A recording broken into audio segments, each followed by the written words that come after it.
Right off the bat, I just want to tell me all of the things that you are active in terms of athletics, all the things that you currently do and have done in the past. Oh boy, quite a list. Right now, I'll go by the year because it's easier for me to go by seasons. Yep. I coach junior high football, and then when that's done and we have volleyball games, I'm the line judge here, and then I'm also the head statistician for our high school football team. When that season gets over, then we go into basketball. I coach junior high basketball for the boys. I'm the official bookkeeper for the home games for the boys and the girls games. Previously, for the last 24 years, I've coached youth basketball, the 3rd through 6th grade boys and girls teams. And I just recently gave that up after 24 years. Mm-hmm. After that, then we go on to track. I'm junior high track coach for the boys for the last 5 years. And then I also run the discus for our high school events. And then after that, then we go into the summer sports. And I coached high school, or I assistant coached it with Randy Speece, the high school baseball team, for 10 years. And then I've continued by helping keep up the baseball, softball fields, the grounds. I mark the fields. I'm the PA announcer. I also run the scoreboard. I'm the official scorekeeper for that. Previous things I've done over the years is I've been junior high girls basketball coach at times. I've also ran youth flag football for many years. I also did youth volleyball for the kids and stuff. So if it's kind of out of sport, I pretty much have been about in it here in Audubon. A lot of, maybe thankless stuff there. I mean, you don't get a lot of recognition for stuff like that. But, I mean, outside of your own community, I'm sure a lot of people know about all the stuff that you do inside here in Audubon. But how did you get into all of those things? Did you start, they just threw a whole bunch of stuff at you, or how did it all come about? Well, when I first got hired here in Audubon, I was hired to be the assistant baseball coach. And baseball is my favorite sport, always has been, probably always will be. And that's all I was planning on doing. When the school year started, one of the new teachers, coaches that they hired reneged on their contract right before the school year started.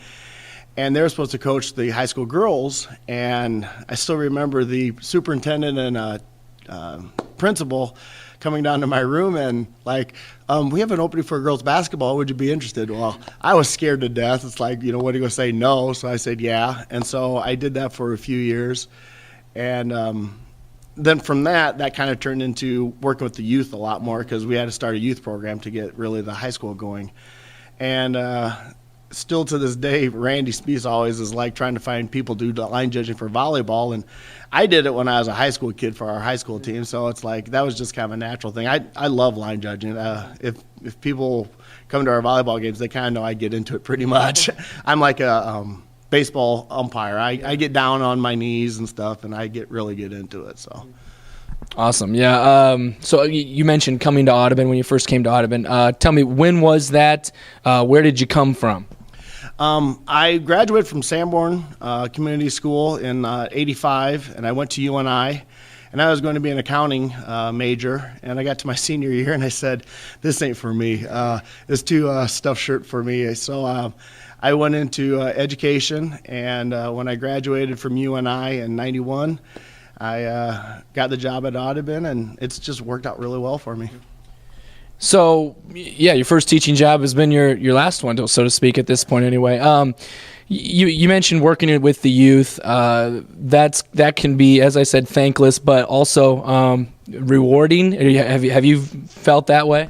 Oh, no doubt. The energy, the excitement that you get from working with kids it's hard to put in words. I was just talking to my kids the other day, students, and they were talking about how they thought how old I was, and when I told them how old I was, they were shocked that I was like 10 years younger. And I says, well, it's your guys' energy that I get, and that, as you said, to me it's not thankless because the look that you get from them and also the parents and stuff. The parents have been fabulous for me here. They've let me coach the way I coach. Sometimes I get loud and I'm rambunctious. People say that I'm passionate, we'll say. But I don't say that's thankless. You might not get paid for it, but I don't want to. I do it because I really enjoy working with the kids, and it really helps even as the teaching, because they see me not as just a teacher. It's like, oh, we know what he's like as a coach, and that he's driven and stuff like that. So it really helps in the classroom also. Junior high football is one that you've been coaching for a while. I know this current football class, your sophomores, terrific. You got Jake Mulfords and Trevor Smith that has graduated. Did you foresee this kind of success that they've had here the last several years?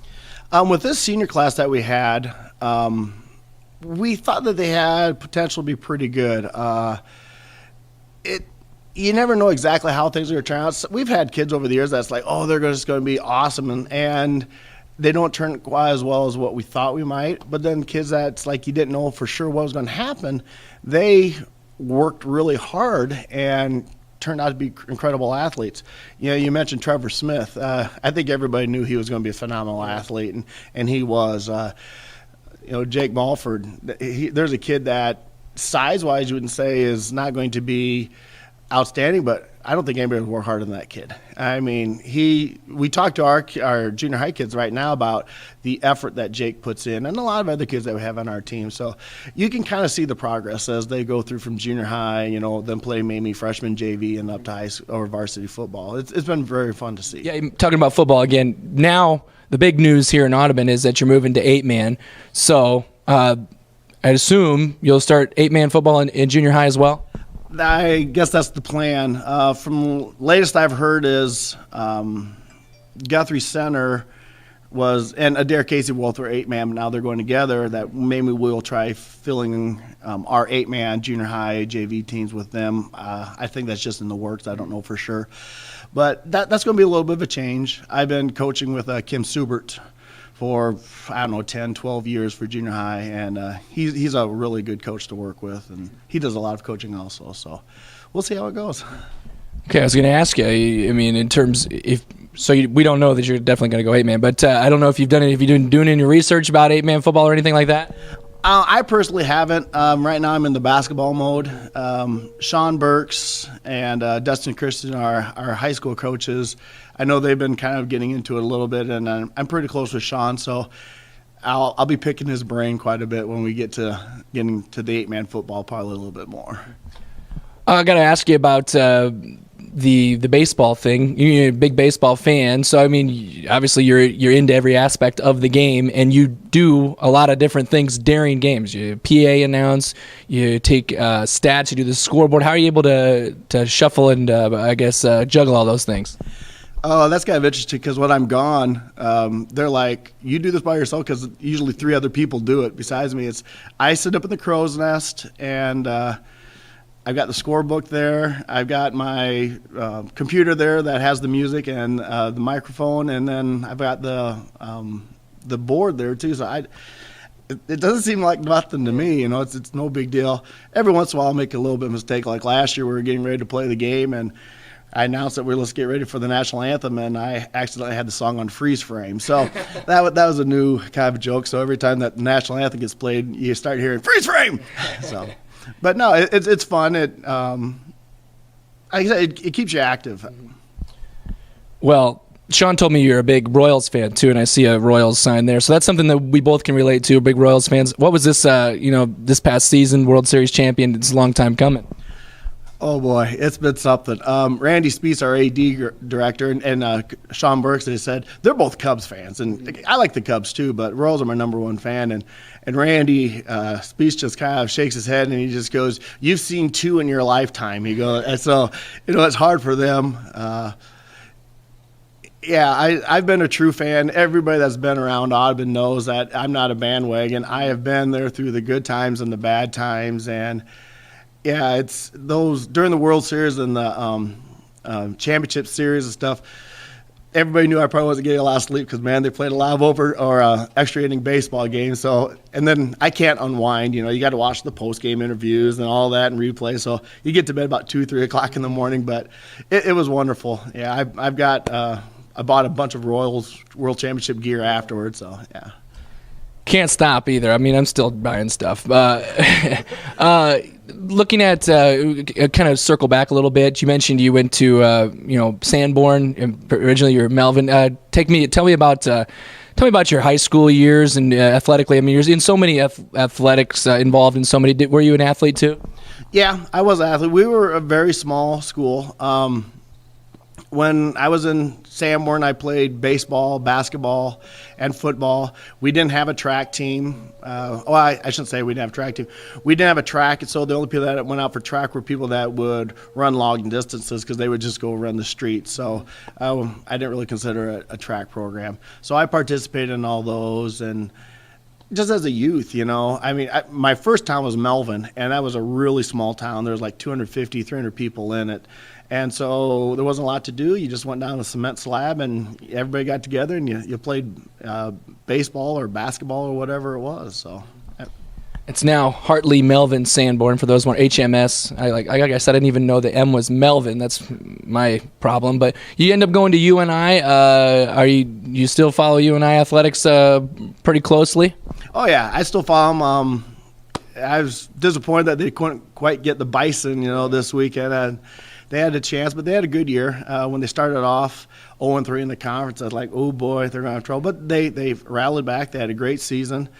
I've been watching the Panthers basketball. They've been doing pretty steady in the Missouri Valley and getting to the conference tournament now and then. I was asked to walk on to the baseball program, and I just thought with all studies and stuff like that, I probably didn't have enough time. So I was a little disappointed when the baseball got canceled there at UNI. And I guess I don't know who was coaching. How long ago was Rick Heller coaching? Oh, that was way after me. Yeah. I can't even tell you who the coach was anymore. But yeah, Rick Heller was one that kind of had him going at the best that they could. About 6-8 years ago. So yeah, I don't remember too much about it back then. I was just asked to try out. Okay, now kind of moving back to where we are now, looking at all the things you mentioned. 24 years of junior high basketball or youth basketball. Maybe you gave that up. You gave up some youth baseball. So a couple of things have fallen off the plate. Do you ever think about kind of moving a couple other things off and being able to have just a little more time to yourself?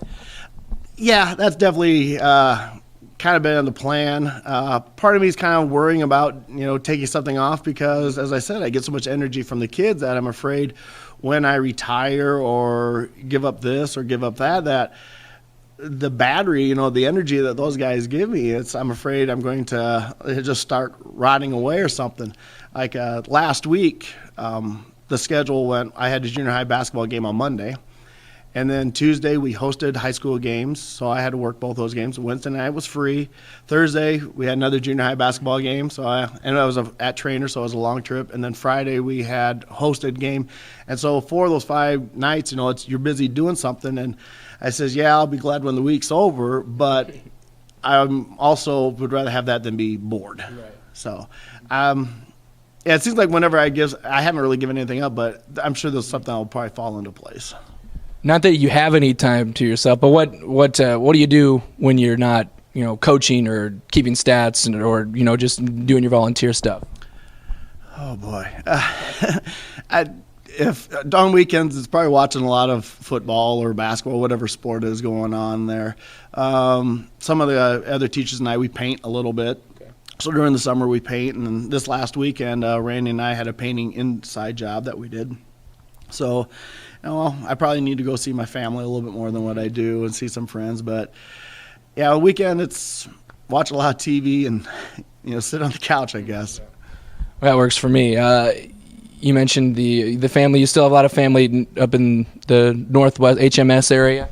Yeah, my mom still is up there in Melvin. I got 2 sisters that are still up in the area. One is in May City, which is probably kind of is near the Hartley region, and another sister that's in Sheldon. And then I got a sister that now lives out in New York, and one lives in Grand Island, Nebraska, and then my brother lives in Minneapolis.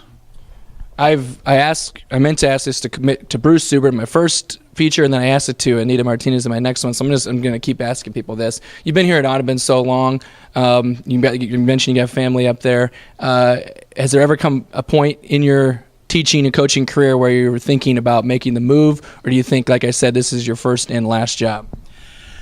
This will probably be my first and last job. When I first got here, you know, when I got out of college, we were always told, if you get a job offer, take it. You know, get that. You know, take your first job. You can always move after that. And I'll admit, I kind of went into that. It's like, oh, I'll be here for a couple of years or something like that.